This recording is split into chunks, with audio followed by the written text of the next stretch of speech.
Buenos días a todos. Vamos a dar inicio con la clase grabada. Este va a ser como un resumen de los principales puntos que fuimos viendo en la clase teórica del jueves.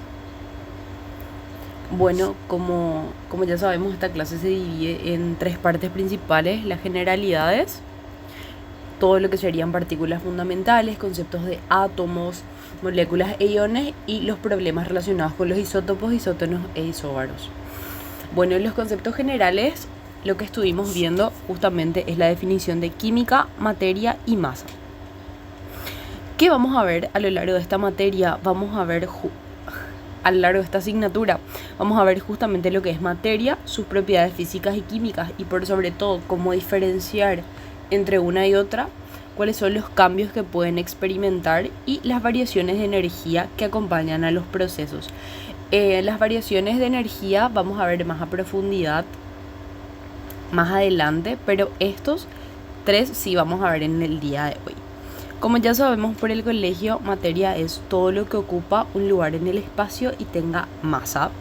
Y la masa es la medida que usamos para cuantificar la cantidad de materia en un cuerpo. Bueno, tenemos tres estados físicos de la materia y acá lo importante es que sepamos sus características.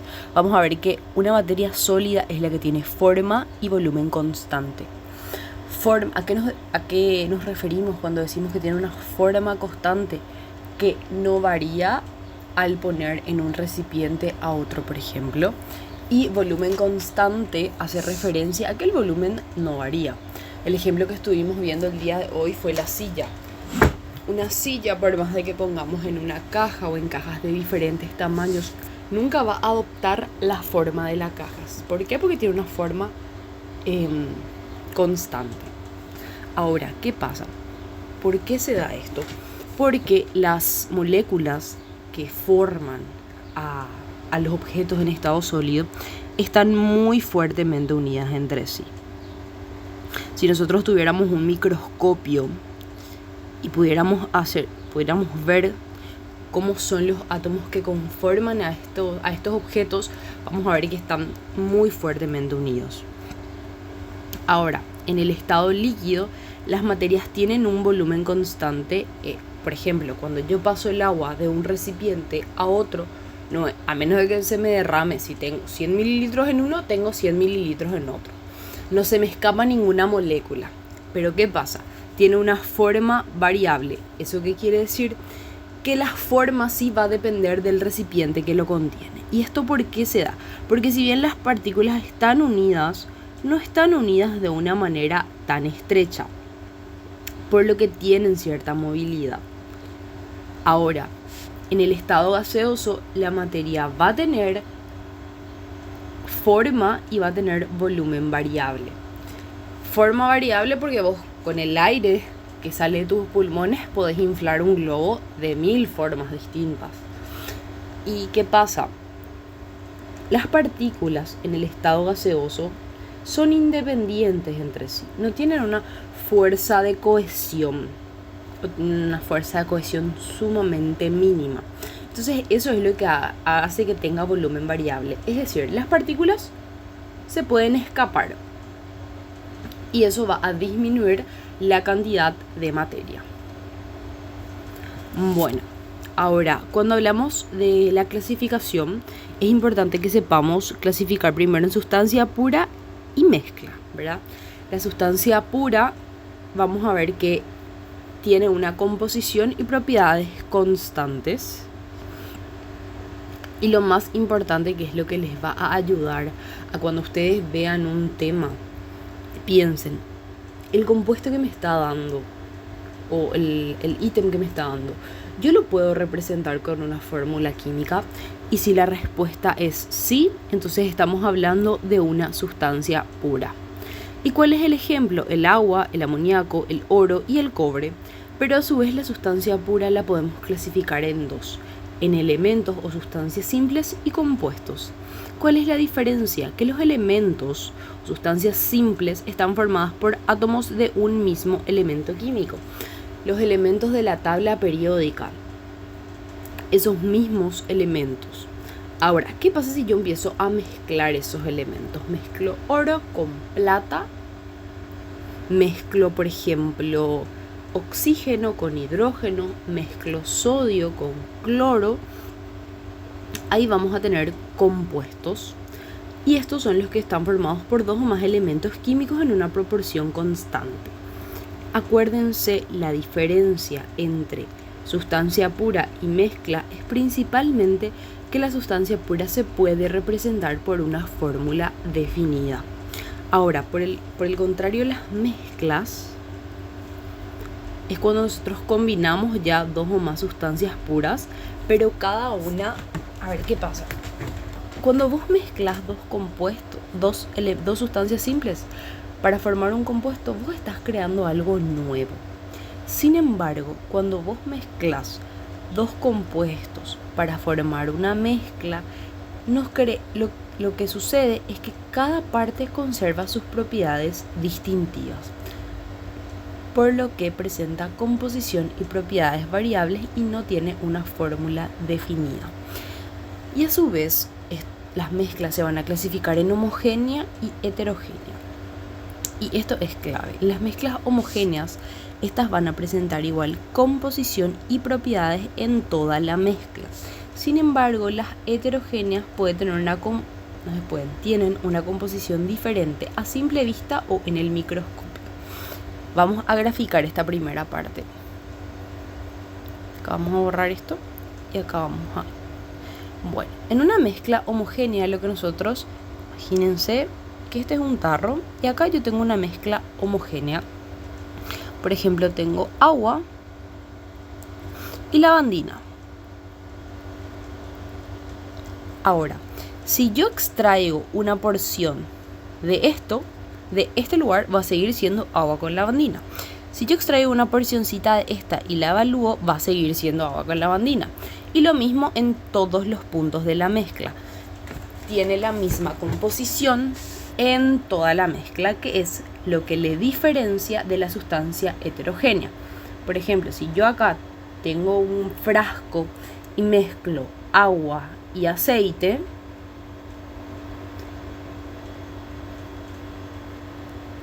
y saco de acá, va a ser agua. Pero si saco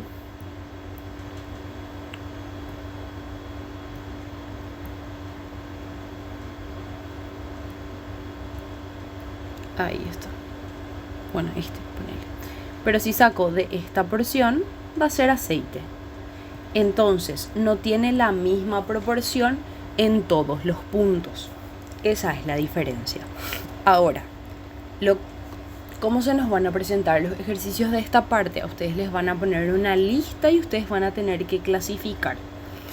Bueno, justamente en la clase estuvimos viendo el ejemplo de la sangre, porque si bien nosotros a simple vista podemos ver que la sangre es de un solo color, es rojo, yo a simple vista no puedo diferenciar sus componentes, al microscopio me doy cuenta perfectamente que está compuesto por distintas sustancias. Lo mismo con los analgésicos, lo mismo con el protector solar. Ahora, vamos a ir clasificando estos ítems. Algo que tenemos que tener en cuenta es que muchas de estas respuestas van a depender. Por ejemplo, no es lo mismo que me diga ácido acético a secas que vinagre. Entonces tenemos que leer muy bien lo que nos pide para poder contestar. Bueno, el vino es una mezcla heterogénea.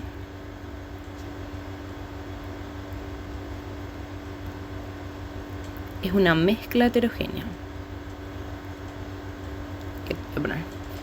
Voy a poner así para las mezclas heterogéneas y así para las mezclas homogéneas. Bueno, la tinta del famoso toner. Piensen y vamos a ir haciendo juntos a medida de que vamos leyendo. La tinta es una mezcla una mezcla heterogénea, porque puede tener partículas en suspensión. Heterogénea. La manzana es una mezcla heterogénea. ¿Por qué? Porque está compuesto de diferentes partes, de diferentes componentes, capaz a simple vista parezca algo homogéneo, pero no. El gas hidrógeno es una sustancia pura, más precisamente una sustancia simple. ¿Por qué? Porque es un elemento. Ahora, el vinagre. ¿Qué es el vinagre? El vinagre es ácido acético diluido en agua. Entonces es una mezcla homogénea, porque yo, si tengo un pote grande de vinagre, saco acá y va a ser el mismo componente. Saco acá y va a ser el mismo componente. Saco acá y va a tener el mismo componente. Y en la misma composición a todo lo largo y ancho. Entonces es una mezcla homogénea. El granito, el que se usan en las mesadas, eso es claramente heterogéneo. porque esta es una mesada de granito y yo a simple vista puedo ver los diferentes componentes. Entonces es una mezcla heterogénea. Y la madera es una mezcla también heterogénea. Bueno, y ahora vamos a ir viendo cuáles son las propiedades de la materia. Las propiedades pueden ser intensivas o extensivas. Las propiedades intensivas son propias de la materia y no dependen de la cantidad, y las extensivas sí van a depender de la cantidad de materia. Y acá tenemos algunos ejemplos.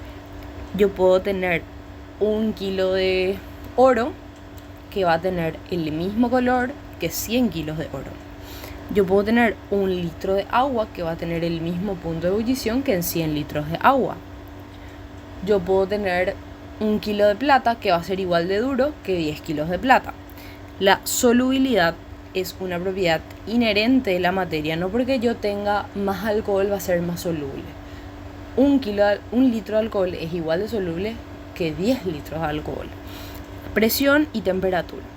Y por otro lado tenemos las propiedades extensivas, que sí van a depender. El peso depende de la cantidad, la masa también y el volumen también. Ahora vamos a ir clasificando estos puntos. La densidad. La densidad no depende de la cantidad de materia. Por ejemplo, 1 kilo de mercurio es igual de denso que 100 kilos de mercurio. El punto de fusión es igual al punto de ebullición, pero a la inversa, por decirles. El punto de ebullición es la temperatura a la cual la materia pasa de estado líquido a estado gaseoso, y el punto de fusión es de estado líquido a estado sólido. Bueno, la conductividad eléctrica, lo mismo. Ahora, la viscosidad, por ejemplo, la miel. 1 kilo de miel va a ser igual de viscoso que 1 tonelada de miel. Eso no depende. Ahora, la longitud, ahí sí cambia. Eso sí depende de la cantidad de materia. ¿Por qué? Porque si vos tenés 1 kilo de madera que mide 10 metros, después si le agregás 10 kilos más vas a tener 20 metros. Entonces ahí sí depende de la cantidad. La energía a mayor masa, a mayor masa vamos a tener mayor energía, y cantidad de sustancia también va a depender de la justamente cantidad de sustancia, ¿verdad? Bueno, y vamos a pasar a los cambios físicos o químicos que pueda llegar a presentar la materia. Los cambios físicos nosotros vamos a poder ver sin alterar la identidad de la sustancia. Tal cual las personas se pueden teñir el pelo, se pueden broncear, que van a seguir siendo la misma persona. Y lo mismo pasa, por ejemplo, con la elasticidad, la temperatura y el punto de ebullición. Yo cuando tomo la temperatura del agua, no por eso cambia de composición. Ahora, las propiedades químicas sí van. Yo, para evidenciarlas, voy a producir un cambio en la composición de la materia. Bueno, ¿y qué tenemos ahí? Por ejemplo, tenemos el pH, la combustión, el estado de oxidación y la estabilidad química. Ahora vamos a ir clasificando estos ítems. El color es una propiedad, es un cambio físico. ¿Por qué? Porque yo, para evidenciar, sigue siendo la misma materia. El estado de la materia, lo mismo. La densidad, lo mismo. Ahora, estos dos ítems, descomposición y estado de reducción. Cuando un compuesto se descompone, cambia la composición química. Entonces, por eso lo ubicamos a la derecha. El estado de reducción, lo mismo. Ahora,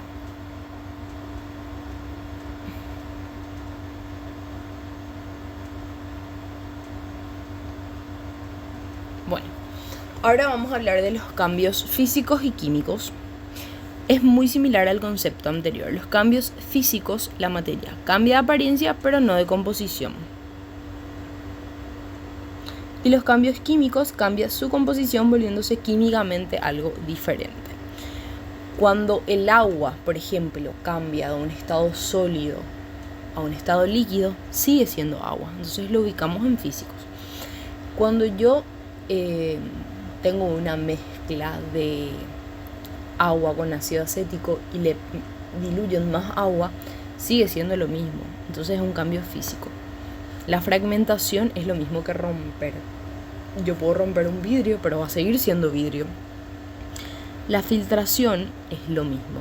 Ahora, cuando nosotros oxidamos, estamos convirtiendo en una sustancia química diferente con propiedades diferentes. Lo mismo en la fermentación y en la digestión también. Ahora, por último, tenemos dos tipos de reacciones. Tenemos reacciones exotérmicas y tenemos reacciones endotérmicas. Las reacciones exotérmicas son aquellas hacia afuera, ¿verdad? Que liberan energía en forma de calor o luz. Y eso puede llegar a aumentar la temperatura de la mezcla. Y acá tenemos esto, que es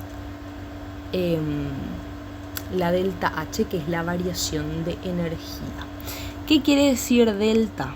Así, pero esto ya se aplica para todas las áreas. Es final, por ejemplo, la energía final menos inicial. ¿Qué pasa? Cuando nosotros hablamos de una reacción exotérmica, como liberamos energía, tenemos menos energía al final. Entonces, por eso es negativo. Vamos a ponerle valores numéricos para entender mejor. Imagínense que yo al comienzo tengo una energía de 20 kilocalorías. Y al final liberé, pues, por una reacción exotérmica, tengo solamente 5. La delta H haciendo final menos inicial me sale menos 15. Me sale negativo. ¿Por qué? Pues porque yo liberé la energía. ¿Cuál es un ejemplo de esto? La combustión. Ahí. Ahora, la endotérmica es al revés. Absorbe energía en forma de calor o luz. Y esto puede disminuir la temperatura de la reacción. Acá vamos a tener que la delta H va a ser positivo. Acuérdense que el delta quiere decir variación. Y acá vamos a tener que va a ser cuánta es la cantidad de energía final menos cuánta es la cantidad de energía inicial. Vamos a tener que, acá le vamos a poner los mismos valores. Imagínense que yo absorbí y al final tengo 20 kilocalorías y al inicio tenía solamente 5. Si nosotros resolvemos esta fórmula, vamos a ver que la delta H es positivo. La variación fue de 15 positivo. ¿Por qué? Porque yo absorbí. Tengo más al final que al comienzo. Imagínense acá una reacción exotérmica como si fuese que ustedes están gastando plata. Yo tenía 1.000.000, me fui y gasté 200.000. Entonces ahora tengo solamente 800.000. Si yo hago un balance de lo que tengo al final y lo que tenía al inicio, me va a salir menos 200. ¿Qué quiere decir eso? Que yo gasté, que yo perdí 200.000. Ahora, llevándolo eso al contrario, en una reacción endotérmica absorbe. Ahora, si yo tenía 200.000 y al final del día tengo 1.000.000, yo tengo más 800.000. Absorbí, gané, aumenté la cantidad. Bueno, eso sería así un ejemplo más cotidiano, ¿verdad? Para poder entender este concepto. Ahora vamos a la segunda parte, que ya es algunos conceptos de partículas fundamentales.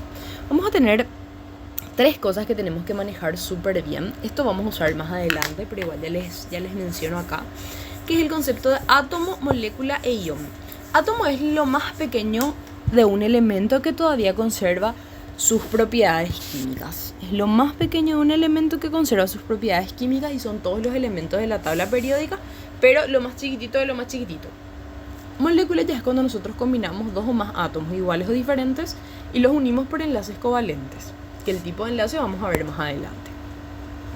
Y los iones son átomos con carga positiva o negativa, y esto cómo se forma a consecuencia de la pérdida o ganancia de electrones.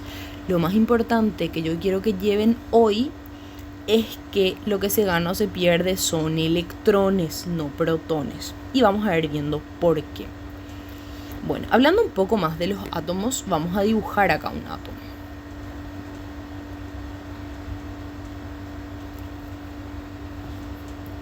Vamos a hacer una obra de arte.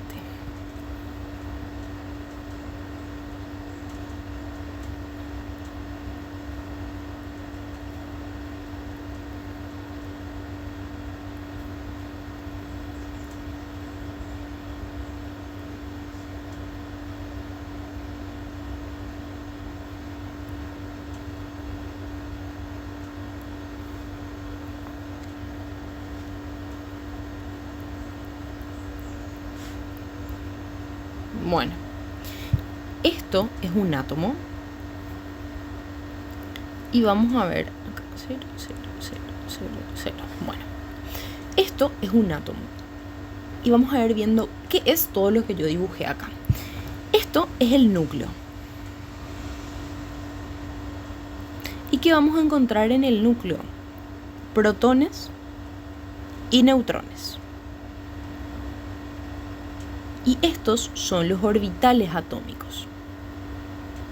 ¿Y qué vamos a encontrar en los orbitales? Electrones. Entonces, recapitulando, vamos a tener que... Dios mío, tengo que hacer mi raya. Bueno, ahí. Ahí ya estamos más o menos bien. Vamos a tener que, cuando nosotros hablamos de cuáles son las partículas fundamentales de un átomo, vamos a tener tres. Vamos a tener los protones, vamos a tener los electrones, voy a poner primero los neutrones, y por último vamos a tenerle a los electrones. Los protones son aquellas partículas de carga positiva. ¿Y dónde se van a encontrar? Se van a encontrar en el núcleo. Los neutrones, tal cual su nombre lo indica, son partículas que no tienen carga. ¿Y dónde se van a encontrar? También en el núcleo. Y los electrones son partículas de carga negativa. ¿Y dónde van a estar? Justamente en los orbitales atómicos. Bueno, entonces esos son los componentes principales de un átomo. Algo que nosotros no tenemos que olvidar es que la identidad... Bueno, vamos por partes. ¿Para qué sirve cada uno? ¿Para qué sirven los protones, los neutrones y los electrones? Nos vamos a centrar en los protones y en los electrones. Vamos a ver lo siguiente. Acá. Poner una observación. Los protones, como ya dijimos, están en el núcleo, están resguardados. ¿Y para qué sirven? Le dan la identidad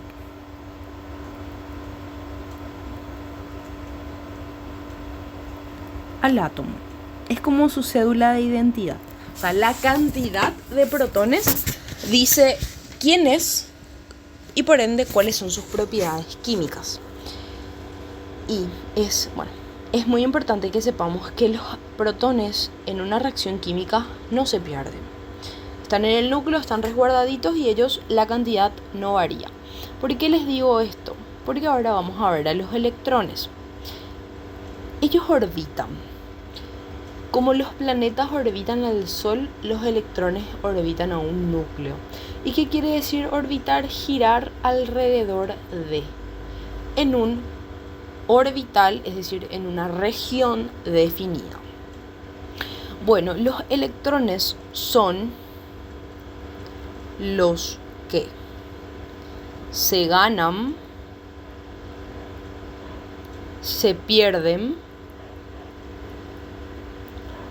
o se comparten en una reacción química. Entonces, si nosotros manejamos eso, ya estamos. ¿Cuáles son las partes? ¿Dónde están ubicados? ¿Y para qué sirven? ¿Cuáles son las partes que nosotros vamos a ver? Vamos a ver vamos a ver el núcleo y vamos a ver los orbitales. ¿Y qué vamos a encontrar en cada uno de ellos? En el núcleo vamos a encontrar protones y neutrones y en los orbitales vamos a encontrar electrones. Los protones, por favor, no olviden que son los que se encuentran en el núcleo, bien resguardados y le dan la identidad al átomo. No es lo mismo que yo les diga que un átomo tiene Z10 que Z11. Estamos hablando de dos elementos totalmente diferentes. Pero los electrones, por otra parte, se pueden ganar o perder sin problema. Y eso sucede durante una reacción. Y tiene sentido, porque los electrones pues son los que están más expuestos. Entonces ellos se pueden ganar o perder con mucha más facilidad. Ahora, ¿qué pasa si yo pierdo un electrón? Y acá les voy a graficar eso.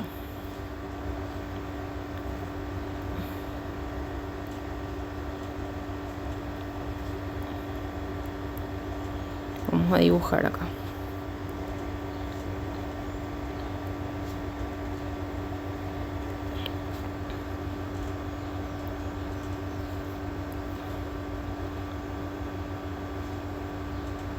Acá estoy graficando el núcleo. Bueno, en un corte comercial ya dibujé todo. Y acá, ¿qué vamos a ver? Vamos a introducir dos conceptos nuevos. El concepto de átomo neutro.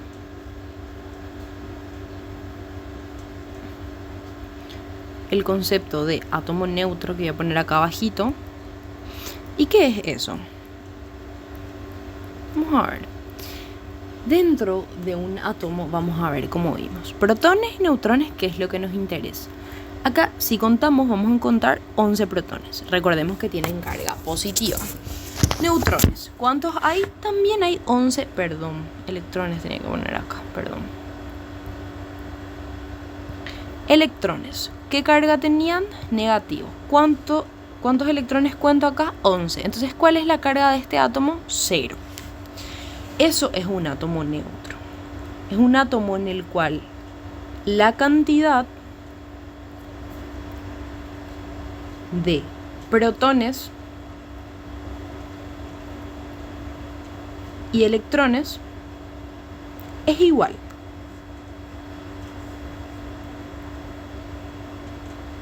Y acá dibujé también otro átomo. Vamos a ver cuántos protones hay acá y cuántos electrones. Si contamos, vamos a contar más 17 protones y cuántos electrones, menos 17 protones. Esto da de carga 0. Entonces estamos hablando de un átomo neutro. ¿Qué pasa en las reacciones químicas? Bueno, esto, y vamos a ver más a profundidad en otras clases, pero el sueño de todo elemento químico es tener 8 electrones en su capa más externa. Acá, ¿cuánto yo tengo? 1 de. Pero ¿qué pasa si yo pierdo este electrón? Esta va a pasar a ser mi capa más externa. Esta que estoy señalando ahora. Esta va a pasar a ser mi capa más externa. Y ahí sí ya voy a tener 8. Entonces, esto es el sodio, ¿verdad? Y este es el cloro. ¿Cómo sé eso? Por la identidad, por la cantidad de protones en el núcleo. Ahora vamos a ver qué le pasa al cloro. 1, 2, 3, 4, 5, 6, 7, 8. Acá dibujé 2 de más. Fallas técnicas. Bueno, el cloro en su capa más externa tiene 7. Uno nomás ya le falta para completar los 8 electrones. Entonces, ¿qué va a tender a hacer el sodio? ¿Qué va a tender a hacer el cloro? Como el sodio le sobra, por decirle, entonces va a tender a perder, va a ceder ese electrón. ¿Y dónde se va a ir ese electrón? Se va a ir acá. Entonces esto va a dejar de existir y esto va a pasar a ser su capa más externa. Genial. Porque... ¿qué pasó acá? Ahí. Pero ahora el balance de cargas cambia. ¿Por qué? Porque la cantidad de protones acá se mantuvo constante. Sigo teniendo más 11 protones. Sin embargo, yo perdí un electrón. Entonces ahora solamente tengo 10 de carga negativa. Ahora yo ya empiezo a tener carga. Haciendo la suma, haciendo la resta, esto es más 1. Entonces el sodio, cuando forma iones,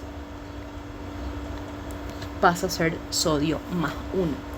El cloro, como al cloro le falta un hito nomás para tener 8 en su capa más externa, va a tender a robar. Entonces le robó al sodio y vino hasta acá.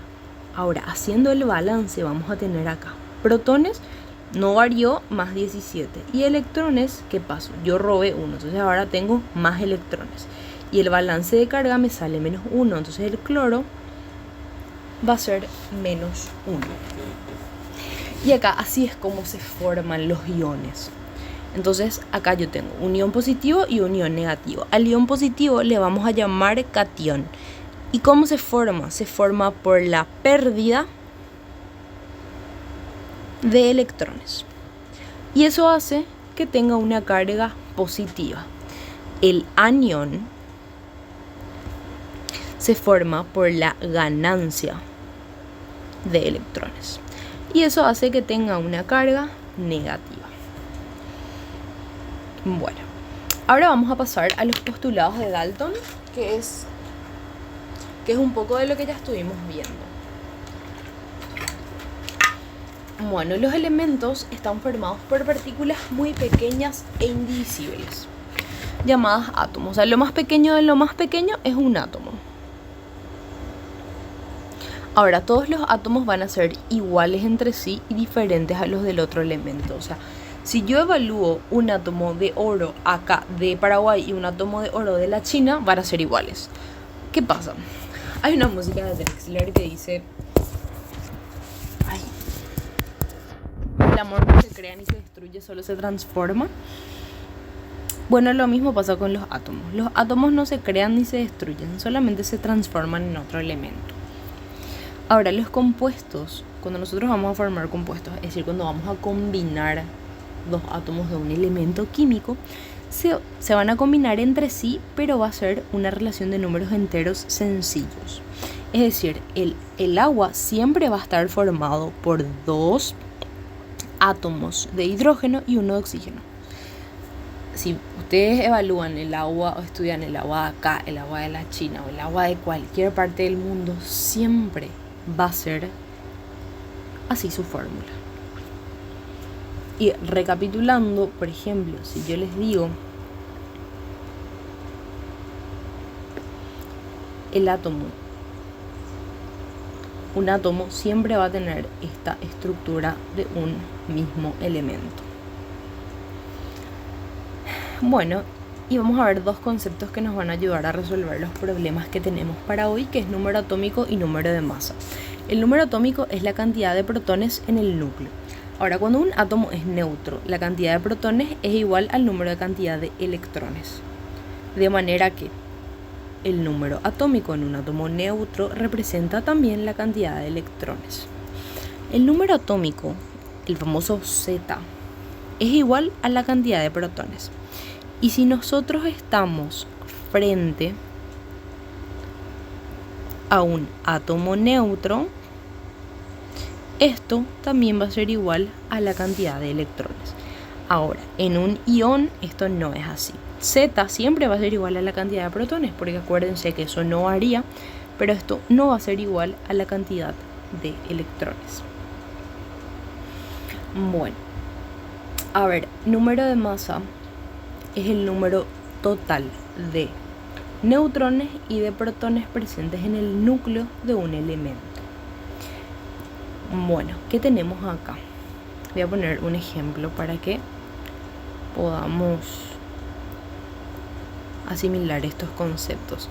Si yo les digo que el flúor tiene Z igual a 9, lo que les estoy diciendo es que tiene 9 protones y que como es un átomo neutro también tiene 9 electrones. Ahora, si yo les pongo esto ya no es más un átomo neutro.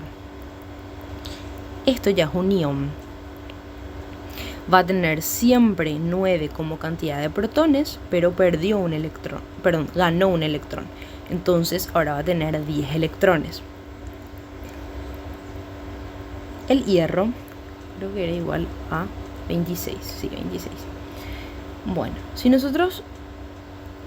yo les pregunto la cantidad de protones y de electrones acá, la cantidad de protones, acá mismo me indica Z, va a ser igual a 26. Pero ¿qué pasa? La cantidad de electrones no va a ser 26. ¿Por qué? Porque para que un átomo pase a ser un ion y ese ion tenga carga más 3, quiere decir que perdió electrones. Perdió 3 electrones. Entonces va a ser solamente 23.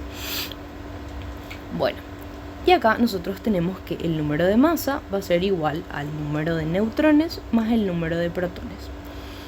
Que en el átomo neutro también el número de protones va a ser igual al número de electrones. Y esta va a ser la fórmula que nosotros vamos a usar para resolver todos los problemas. Vamos a ir despejando y ahí vamos a sacar todo. Ahora, ¿cómo están escritas las cosas? Bueno, la mayoría de los ejercicios les va a salir así. Bueno, la mayoría de los ejercicios se va a presentar así. Le van a poner, por ejemplo, el símbolo del elemento y le van a escribir así. ¿Y qué quiere decir cada uno? El número que está arriba indica al número de masa y este número que está abajo indica al número atómico. Ahora, así yo tranquilamente puedo sacar el número de neutrones. ¿Cómo? Restando, despejando esto. Si yo quiero número de neutrones, esto va a pasar al otro miembro restando y ya está. Entonces, número de masa menos número atómico me va a dar la cantidad de neutrones, que en este caso va a ser 14. Ahora, yo les pongo, por ejemplo, así. Aluminio 3 más 17, 13. Y de acá yo quiero que ustedes me saquen protones, neutrones y electrones. Protón, la cantidad de protones va a ser igual a 13. La cantidad de neutrones va a ser la resta de estos dos, 14. Y la cantidad de electrones no es 13. ¿Por qué? Porque este no es un átomo neutro. Este es un ion que tiene carga más 3. ¿Qué quiere decir eso? Que perdió 3 electrones. Entonces, tiene solamente 11 electrones.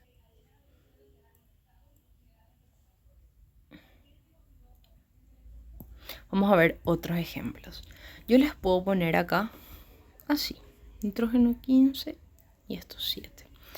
Y ustedes me van a tener que hallar protones, neutrones y electrones. La cantidad de protones es Z. Entonces, y como acá se ubica Z, yo voy a poner que esto es 7. Para hallar la cantidad de neutrones tengo que restar estos dos. Va a salir 8. Entonces, yo tengo 8 neutrones acá. Como esto es un átomo neutro, porque yo no veo acá ninguna carga, el número de protones y electrones coincide en 7. Ahora vamos a ver el azufre. Para hallar, y vamos a hallar estos 3. La cantidad de protones es fácil, porque acá se ubica Z y Z es la cantidad de protones. Como esto es un átomo neutro, la cantidad de protones y electrones coincide. Y el número de neutrones obtengo restando. Y esto me va a salir 17. Y así, sucesivamente.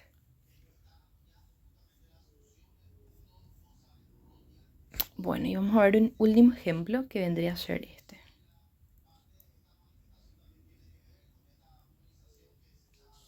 Bueno, tenemos protones, neutrones y electrones. La cantidad de protones coincide con el número atómico, entonces es 34. Para hallar el número de neutrones tenemos que restar 78 menos 34, que vendría a ser 44. Y ojo, en este caso el número de protones y electrones no coincide porque estamos hablando de un ion. ¿Qué pasa? Para tener carga negativa tuvo que ganar 2 electrones. Entonces no tiene 36, no tiene 34, tiene 36. Y así. Bueno, y por último vamos a estar hablando de isótopos, isótonos e isóbaros. Los isótopos son aquellos átomos que tienen el mismo número atómico, pero diferente número de masa. Cuando nosotros hablamos de número atómico, acuérdense que esto es sinónimo de protones. Y si se acuerdan lo que dijimos antes, la cantidad de protones le daba la identidad al elemento. El elemento podía perder, o el átomo podía perder los electrones, pero no los protones. Y si yo les digo que hay átomos con el mismo número atómico, es decir, con la misma cantidad de protones, vamos a estar hablando de que los isótopos son variaciones de un mismo elemento. Acá tenemos, por ejemplo, los isótopos del hidrógeno, que es hidrógeno, deuterio y tritio. Vamos a ver que tiene el mismo número atómico, pero va a diferir en el número de masa. ¿Por qué es eso? Porque difieren en la cantidad de neutrones. Los isóbaros son átomos de elementos químicos diferentes, pero tienen el mismo número de masa. Acá, por ejemplo, podemos ver que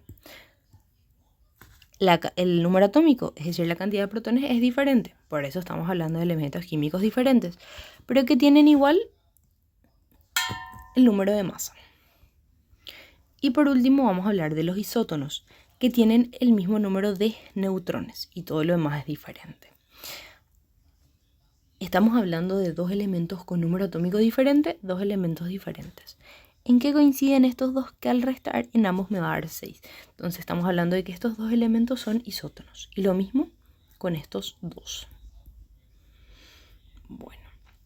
Y acá tenemos unos cuantos ejercicios que vamos a ir resolviendo. Calcular la cantidad de protones, electrones y neutrones de... Vamos a ver.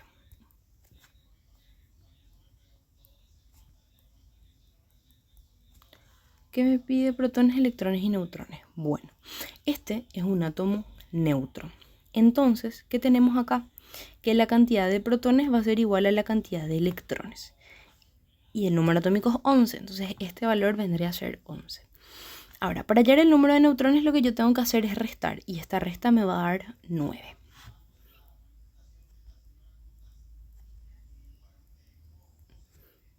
Este es un átomo neutro, entonces la cantidad de protones y electrones va a ser igual a 11, pero lo que va a variar es el número de neutrones. Esto va a dar 11. ¿Qué tienen igual esto? Estos dos elementos tienen la misma cantidad de protones, entonces son isótopos.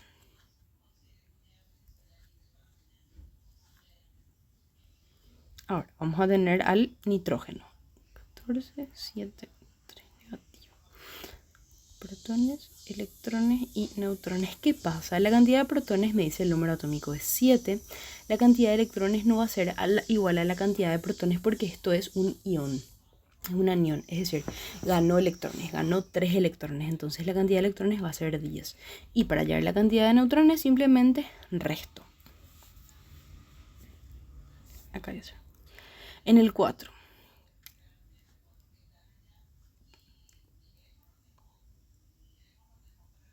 Bueno, protones, electrones y neutrones. La cantidad de protones acá me dice es 20, pero esto es un ion, entonces no va a ser la misma cantidad de electrones. Perdió 2 electrones para hacer carga más 2. Entonces esto va a ser 18 electrones y neutrones voy a restar.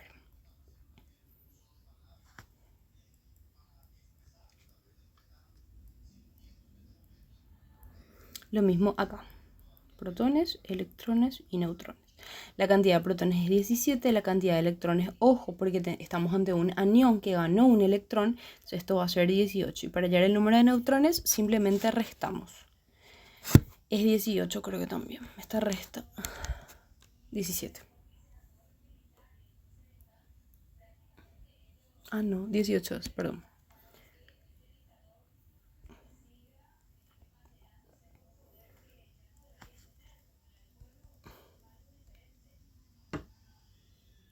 Y por último vamos a hacer este y ya vamos a pasar a los problemas. La cantidad de protones, electrones y neutrones va a ser diferente. Protones va a ser 26, electrones te perdió 3 electrones, entonces va a tener 23 y neutrones vamos a restar y nos va a dar 30. Bueno, y ahora vamos a pasar a los problemas. Considera los átomos A, B y C. A y C son isótopos, mientras que B y C son isóbaros. Si B tiene un número atómico igual a 15 y un número de masa igual a 31 y C posee 16 neutrones, ¿cuántos electrones tiene A?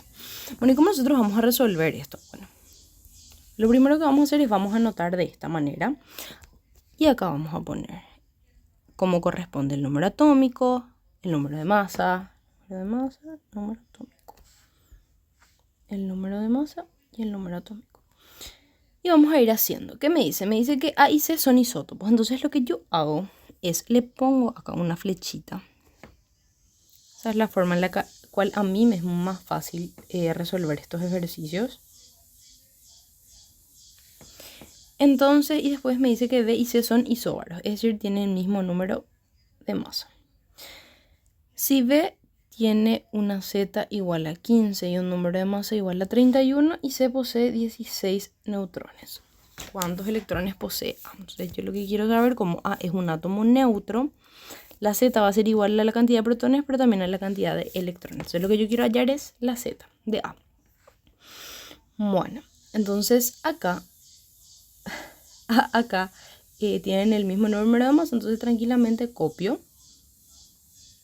Y acá yo puedo hallar la Z, que va a ser 31 menos 16. Va a ser igual a 15. Entonces acá yo hallé ya la Z de A. O sea, el número atómico de A, que es 15. ¿Cuántos electrones posee A? 15.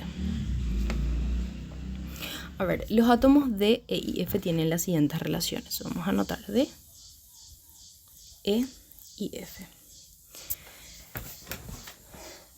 A ver, D y F son isótopos. Entonces vamos a anotar acá.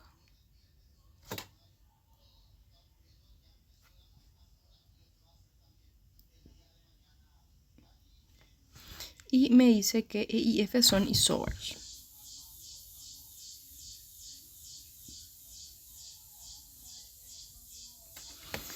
Me dice que E tiene una Z de 11 y un número de masa de 23 y F tiene 13 neutrones. Bueno, a partir de acá yo puedo hallar el número atómico, que va a ser 23 menos 13, que va a ser 10. Y ese mismo número de masa va a ser, perdón, ese mismo número atómico le va a corresponder a D. Entonces que yo tengo que la Z de D va a ser igual a 10. Pero ¿qué es lo que me pide? No me pide eso. Me pide la cantidad de electrones que tiene D negativo. Bueno, acuérdense que la Z es igual al número de protones. Y el número de protones es igual al número de electrones en un átomo neutro, pero este no es un átomo neutro. Este ganó un electrón. Entonces no va a ser 10 la respuesta, va a ser 11. La respuesta es A. Bueno, seguimos. En los átomos P, Q y R. P, Q y R. Son isótopos. P y R son isótopos. Tienen la misma cantidad de protones.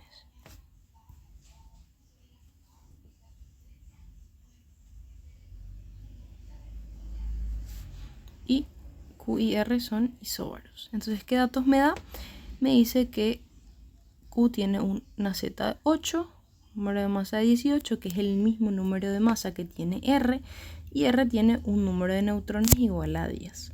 Entonces, haciendo esta resta para hallar el número de masa, me va a salir 8. Este número atómico va a coincidir con el de P, que va a ser también 8. Z es igual al número de protones, que es igual a 8. Pero ¿qué pasa? En un átomo neutro, este es la misma cantidad de electrones. Pero yo no tengo un átomo neutro. Yo tengo un átomo que ganó 2 electrones, por eso tiene carga 2 negativo. Entonces, yo no tengo 8 electrones. Yo tengo 10. Bueno, y eso sería todo. Así es como vamos a ir resolviendo los ejercicios. Muchas gracias por su atención.